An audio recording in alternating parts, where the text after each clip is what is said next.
இலங்கையில் சீரற்ற காலநிலையால் மக்களது நாளாந்த வாழ்க்கை பாதிக்கப்பட்டுள்ளது. 2-3 நாட்களாக பலத்த காற்றுடன் கூடிய மழையினால் மக்களது நாளாந்த வாழ்க்கை இலங்கையில் பாதிக்கப்பட்டுள்ளது. வீதியோரங்களிலும் வீடுகளிலும் வெள்ளப்பெருக்கு அதிகரித்து கொண்டே காணப்படுகின்றன. அவர்களுடைய நாளாந்த வாழ்க்கை பெருமளவில் பாதிக்கப்பட்டுள்ளது.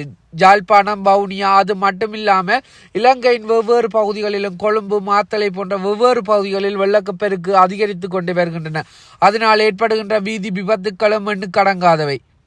அது மட்டுமில்லாமல் குளத்தக்கங்களை ஆண்டியுள்ளவர்களின் நிலைமை இன்னும் பெரிய பாரதூரமாக காணப்படுகின்ற. குளங்கள் எப்போது உடைக்கும் என்ற அளவிற்கு குளங்களில் கூட நீர்த்தேக்கங்கள் அதிகரித்துள்ளது. எப்போ என்ன நடக்கும் என்ற அச்சத்தில் தங்களுடைய நாளாந்த வாழ்க்கையை கொண்டு செல்கின்றனர். வீதியோரங்களில் தங்களுடைய போக்குவரத்துக்களை கூட சரியான முறையில் கொண்டு செல்ல முடியாத நிலைமையில் அவர்களுடைய வாழ்வாதாரம் தற்போது தடுக்கப்பட்டுள்ளது. அங்கு இருக்கின்ற உங்களது உறவினர்கள் அங்கு இருந்தால் அவர்களுக்கு தேவையான உதவிகளை செய்யுங்கள். அது மட்டுமில்லாது அவர்களுக்கான ஒரு எச்சரிக்கையை கொடுங்கள். அவர்களுக்கு தேவையான உடைமைகளை தங்கள் கைவசம் வச்சிருக்க சொல்லுங்கள். ஏதாவது திடீர் ஆபத்து வீட்டை விட்டு வெளியேற வேண்டி ஏற்பட்டால் அவர்கள் உடனடியாக வீட்டை விட்டு வெளியேறுவதற்கு தேவையான அனைத்து ஆவணங்களையும் தேவையான பொருட்களையும் குறிப்பிட்ட அளவில் எடுத்து வைக்க சொல்லுங்கள்.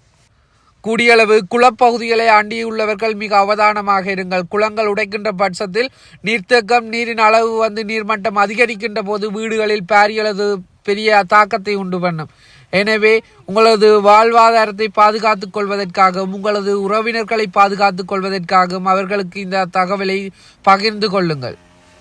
முடிந்தால் இவ்வாறான பகுதிகளுக்கு உதவி செய்ய விரும்புவோர் அந்தந்த பகுதிகளில் உள்ள அமைப்பினருக்கு தொடர்பு கொண்டு உங்களால் முடிந்த உதவிகளை செய்யுங்கள். அப்போது அவர்களுடைய நாளாந்த வாழ்க்கைக்கும் அவர்களது வாழ்வியலுக்கும் அது உதவியாக இருக்கும். நன்றி.